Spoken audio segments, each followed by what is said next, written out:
Donald Trump has been canceling interviews left and right. We saw it most recently with 60 Minutes and now CNBC because Donald Trump and especially his campaign and advisors know what will happen when he opens his mouth. It is bound to backfire, and so they are avoiding nationally televised interviews like the plague because they know what the result will be, and they know how damaging it is for Donald Trump to appear anywhere in which voters can see him. And that's why they have only been taking softball interviews, going on podcasts, talking to comedians, and in the instance of today, appearing on the Barstool Sports podcast, Bussin With The Boys, to have one of the easiest interviews I've ever seen conducted. And still, yet again, Donald Trump found a way to screw it up. He had the host laughing at him once again for how ridiculous he sounded, and we're pretty concerned with a bit of a racist comment that he made during the interview. It was all a mess. It went bad so quickly, and I can't wait to get into it. But before we do, if I can quickly ask you to leave a like on this video, and if you want to join the community we're building on this channel, to hit that subscribe button. It goes a long way. It really means the world to me. Now let's get into some of this ridiculous interview. How about the thing with CBS? Okay, tell me. You heard about CBS where they changed her answer and everything. Did you hear about it? Is this what she's sitting outside the plane? Yeah, it's the biggest scandal in broadcast. I've never heard. She did a very bad interview with them. Mm-hmm. It was taped and going live, but it was essentially taped. Like if you tape a show and you put it on that night or the next day. And she gave some really stupid answers. And what they did is they cut those answers out and they put other answers in. And I think it's really, I think it's a very bad act, probably a criminal act, but it's certainly election interference. He is still so upset with 60 Minutes. He knows that the Kamala Harris campaign is out there making the contrast between Kamala Harris's successful performance on 60 Minutes, which is an actual tough interview, and Donald Trump's inability to sit down with anyone who isn't a comedian or going to hold his hand on the Fox propaganda outlet. And I think he knows, especially now, as he is unwilling to release his medical records, that the Kamala Harris campaign is really pushing the message of how ill-equipped Donald Trump is to do the job of president based on his mental acuity alone and his cognitive decline and how scared he is to appear in public. And that is a message that we need to continue to push as we see a more deranged Donald Trump. And that derangement came out very clearly in this clip right here. I have one. I spent $150 million to beat him, and I was leading by a lot. And then they take him out and they give me another one. That's never happened before. It was like a palace coup. And he doesn't like her.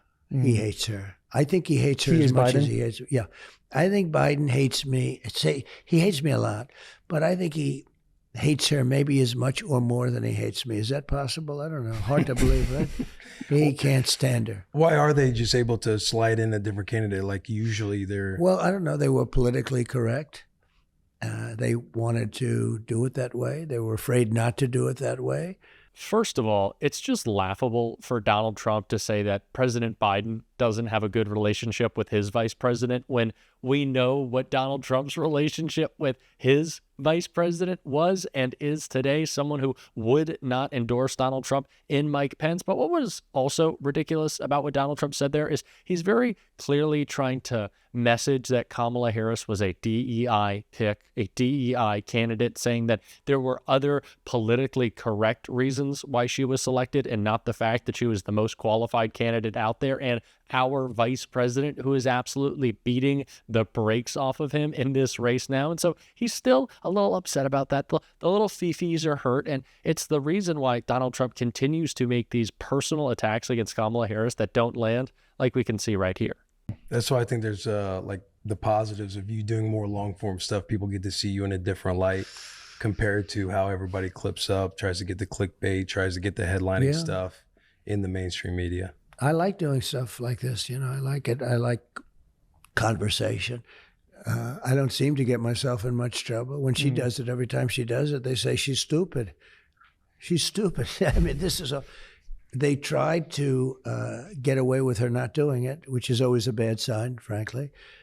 And well, they did it with Biden. They kept him in a basement, but they were able to do that because of COVID. This is a guy who spent the last 40 minutes of his town hall last night bopping around on stage to music because he was so unable to answer the most basic and softball questions from his own supporters. And he's trying to say that Kamala Harris isn't smart. He's trying to say that when she does interviews, they don't go well.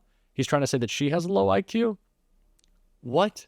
Take a look in the mirror, man. This is absolutely ridiculous. And we saw more of this ridiculous nonsense coming out of Donald Trump with a little bit of a racist comment is what it seemed like in this clip right here. And I played football too. I didn't particularly like it. What position were you? No, I didn't like it. I played tight end. Yeah. Can block, And I can didn't catch like, the whole you know, thing. and You had get- some hands? We got Delaney Walker I behind. could catch the ball good, but I didn't particularly like having some guy that was lifting weights all day long and came from a bad neighborhood. Yeah. And he sees me and they were tackling hard. I think we can infer what Donald Trump is trying to say when he says he doesn't want someone from a bad neighborhood tackling him, or at least he didn't when he was playing football. Kind of strange. You can see the host kind of laugh that one off, but clearly a little uncomfortable but by what Donald Trump is trying to insinuate, especially with all the things that he previously has said about Kamala Harris at this point. I wouldn't be surprised if those racial attacks that Trump makes get even worse and weirder and disgusting over the next couple of weeks, because we see him ramble in such an insane and deranged way, and more of that came in this clip right here. I would look at the trade and I'd see these deals that was so bad. And it actually started a long time ago with Japan. You know, Japan, before you guys were born, Japan was brutal to us in trade. And then they had a little explosion and they went away. They had a they had a real problem economically, and all of a sudden they were gone. And then other countries came in, but China came in a big way, and, to this day. And I had them pay billions of dollars in taxes and tariffs. They call them tariffs. And we did a good job. We had the greatest economy in history. We had the greatest, we had the greatest job numbers in history. We had the most jobs. And whether you were a high school student that didn't graduate, no diploma, or you went to MIT, Harvard, the Wharton School of Finance, Stanford, no matter what school you went to, and no matter what degree you did well, including if you didn't have a degree, if you were a woman, if you were a man, if you were black or Asian or Hispanic, every single group was doing better than they had ever done. Mm-hmm.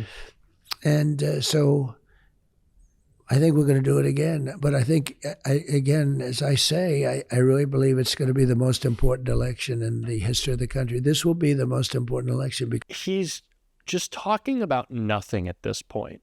And in all of these interviews, even when they're with comedians or former athletes, they're all trying to hold his hand. In this interview, one of the hosts asked Donald Trump the same question multiple times, and at one point kind of mocked him by saying, "Oh yes, you seem to be doing the weave. Is this the weave?" Donald Trump explaining his rambling nonsense, but he just can't figure out what he wants to talk about or how to talk about it. But what he can always talk about seemingly coherently, well, not really coherently, but clearly in a focused way, is how he is aggrieved himself. He's always talking about his grievance. We can see that right here.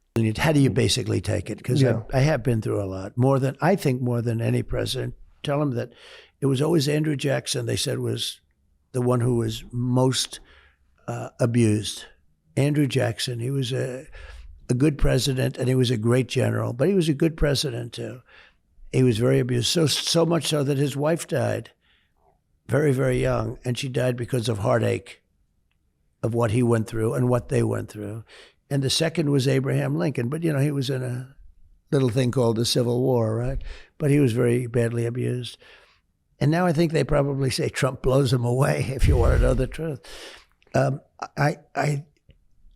think the answer, because a lot of people do ask me this question, how do you take it? How do you take it? How do you get up in the morning? They actually say, how do you get up in the morning and go to work?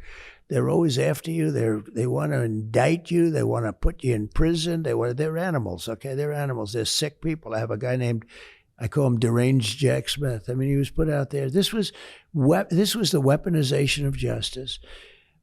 And probably it's the first time it's happened. I don't think I'd be as popular if it didn't happen, okay? Because I explain it to the public.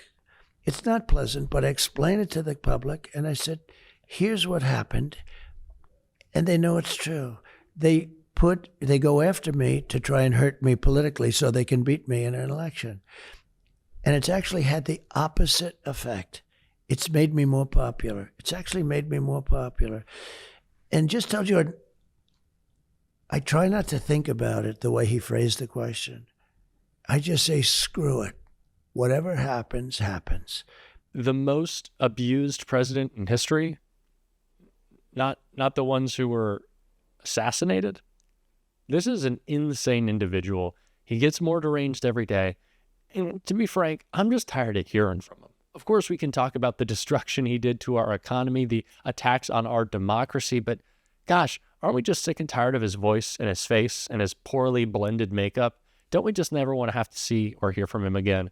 I don't. And if you don't either, thank you for being a part of this movement. Thank you for watching these videos. We're going to keep talking about this every single day on this channel. And if you want to support that, as always, you can hit that subscribe button. You can leave a like on this video. And if you stuck around to the end, you can drop a blue heart in the comments. And until next time, I'll see you soon.